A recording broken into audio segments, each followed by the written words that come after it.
Olá para você que me segue nesse canal Elton Campos em Busca da Verdade. Um grande abraço a todos vocês. Me sinto honrado e muito feliz de poder compartilhar com vocês alguma coisa acerca da palavra do Senhor. De fato, muitas pessoas antes de mim já falaram alguma coisa acerca desse tema que nós trataremos hoje, mas é um tema de suma importância para as nossas vidas espirituais. Esse canal tem como intuito, né, de edificar a vida espiritual de todos vocês que venham assim o assistir. E espero que o que for tratado aqui no dia de hoje seja para edificação de todos nós, né? Para você que não faz parte ainda desse canal, não é inscrito, eu lhe faço um convite especial. Se inscreva no canal, deixe seu like, tá bom? Deixe seu comentário, se for da tua vontade, para que nós possamos assim compreender se o que estamos falando aqui é de fato importante para a vida de vocês. Que Deus abençoe a todos. Eu estava deitado junto com minha esposa e começávamos ali a conversar acerca de algumas coisas e o meu filho, ele, não sei a conversa que nós tivemos ali, e ele começou a temer uma questão que talvez todos nós, de alguma forma, temamos um dia na vida. A gente falava acerca da morte, né?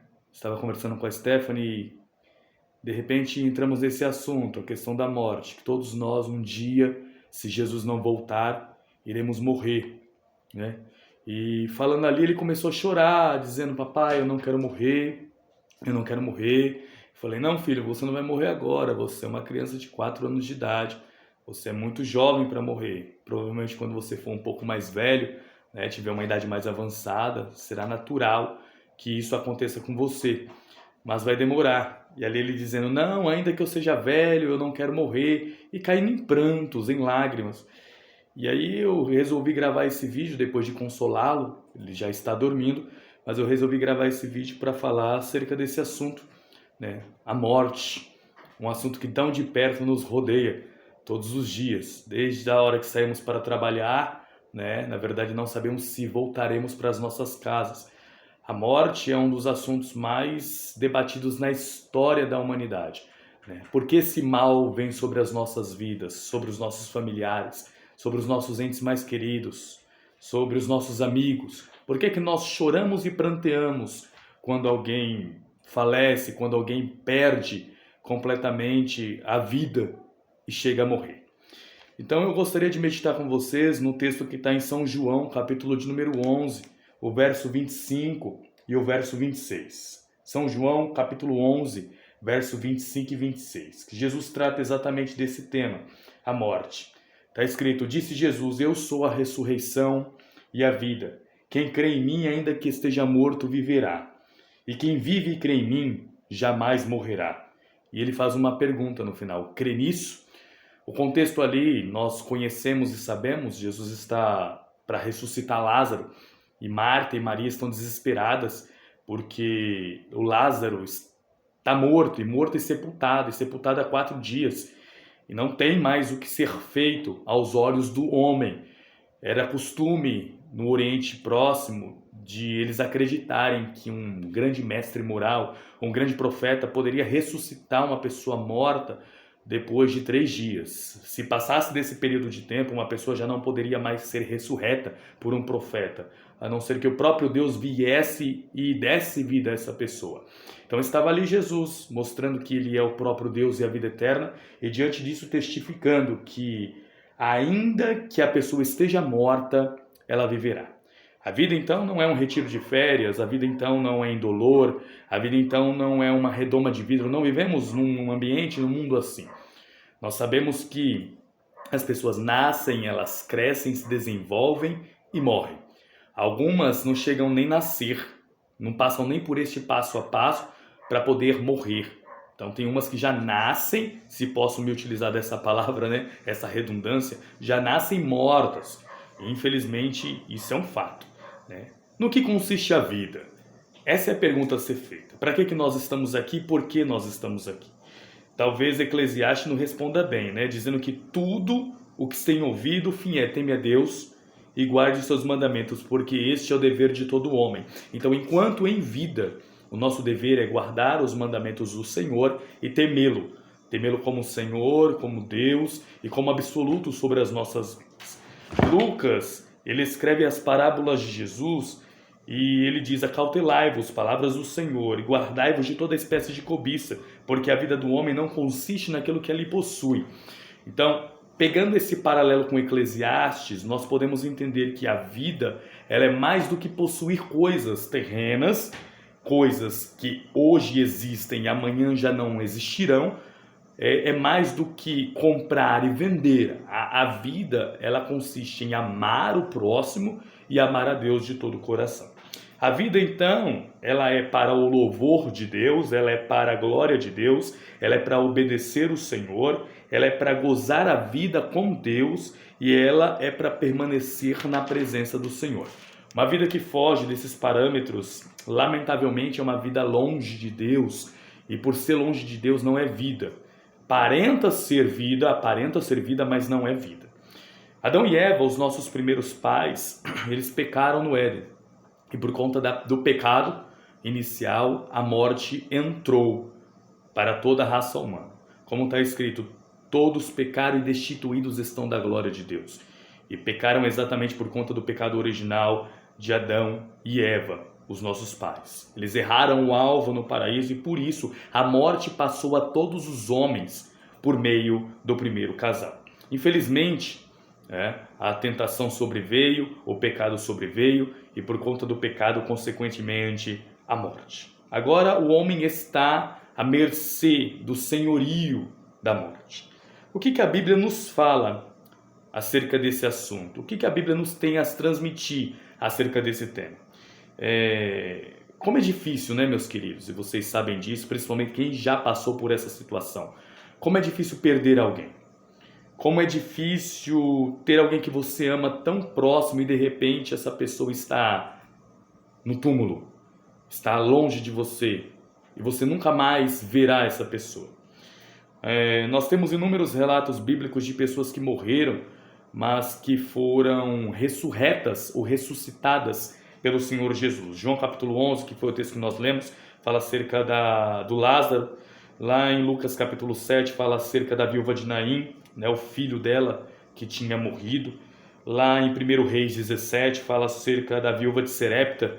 Lá em Marcos 5 fala acerca da filha de Jairo. Em Atos 20 fala acerca do Eutico, de Troade, que cai da janela e o apóstolo Paulo o ressuscita. E temos lá em Atos capítulo 9 a discípula Tábita, que também morre e é ressuscitada por meio da vida do apóstolo Pedro. Em todas essas ressurreições, o que nós sabemos é fato. Essas pessoas voltaram novamente a morrer. Elas foram ressurretas para um propósito divino naquele momento, mas voltaram a morrer. Então, independentemente das bênçãos que Deus venha nos trazer no presente momento, o fato é que um dia nós todos iremos passar pela traga desta tal morte, daquilo que nos cerca tão de perto. O salário do pecado é a morte, conforme está em Romanos. A morte é destino de todos nós, como está em Eclesiastes. O pecado gera a morte, como está lá escrito em Tiago, capítulo 1, versículo 15. Portanto, a morte é o juízo de Deus para todo aquele que peca. Todos que pecaram vão morrer. Todos os homens pecam, logo todos os homens irão morrer. O senhorio da morte, ele se sobrevalece sobre toda a raça humana. Mas o que a Bíblia fala acerca da morte? O primeiro fato é que a morte, segundo as Sagradas Escrituras, ela é um sono profundo. A morte é um sono profundo. Primeira carta aos Tessalonicenses, capítulo 4, versículo 13. O apóstolo Paulo nos diz claramente que os que dormem em Cristo estão aguardando o dia da ressurreição. Alguns dizem que ali é um eufemismo, do apóstolo Paulo em salientar que a morte é um paralelo a dormir. Então quem está em Cristo está dormindo profundamente, aguardando o grande dia da ressurreição. Onde eles estão? Os mortos estão neste momento no pó da terra, conforme Daniel capítulo 12, versículo 2. E os mortos, o que eles sabem? Eles não sabem de absolutamente nada, como está em Eclesiastes capítulo 9, versículos 5 e 6. Os mortos nada sabem. Não tem conhecimento para a sepultura onde você vai, não tem trabalho, para a sepultura onde você vai. Então, quem está morto está aguardando o dia da ressurreição para a vida ou da ressurreição para a morte. Temos dois lados da moeda. Tem algumas linhas teológicas que acreditam na imortalidade da alma. Portanto, o corpo morre, mas a alma ela vai para um lugar especial, se esta alma está em Deus. Ou ela vai para o paraíso, aguardando o dia da ressurreição, para novamente esta alma encontrar-se com seu corpo e ir ao encontro do Senhor. E tem um outro lado que crê que, na verdade, a morte é um profundo sono, onde quem está morto não tem alma vivente. A alma torna-se a ser vivente a partir do momento que o Espírito de Deus junta-se com o pó da terra, que é a carne. E aí o homem torna-se alma vivente. Independente das linhas de visões teológicas acerca desse assunto, o que eu quero informá-los é o seguinte: todos nós vamos morrer. Se Jesus não voltar, porque está escrito que os vivos hão de ser glorificados, se Jesus não voltar, todos nós passaremos por esta dor. Todos nós passaremos por essa situação difícil. Todos nós. Mais difícil ainda é para quem fica, tendo que sofrer por aquelas pessoas que se foram.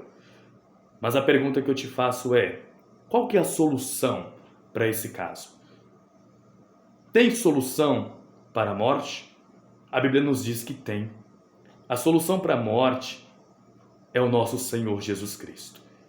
Ele foi morto naquela sexta-feira, a sexta-feira mais triste da história. Ele foi pendurado entre o céu e a terra naquele madeiro. Mas a Bíblia diz que passou-se o sábado e ele estava no sepulcro, mas o domingo pela manhã ele ressuscitou para a glória de Deus. E a Bíblia diz que ele é a primícia dos que dormem. Ele é aquele que primeiro ressuscitou para nunca mais morrer.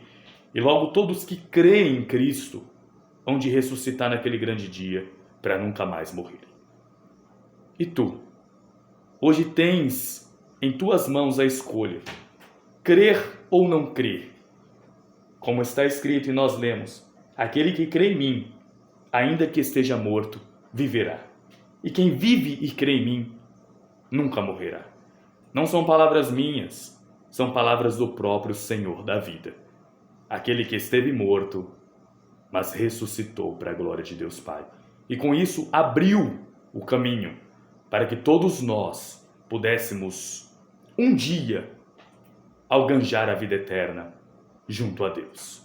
Então a oração que eu faço com você, através desse vídeo no dia de hoje é: Senhor, que Tu possas abençoar a vida dessa pessoa que está me escutando. E que ela possa crer que a morte não é o fim, mas é o começo, é o início de uma vida eterna junto com Deus, de uma vida eterna junto com Cristo, de uma vida eterna junto aos anjos nos céus. A morte é a passagem desta vida terrena para a vida eterna. Se você crê nisso, se você crê em Cristo, a morte não é o fim. Que Deus vos abençoe, em nome de Jesus.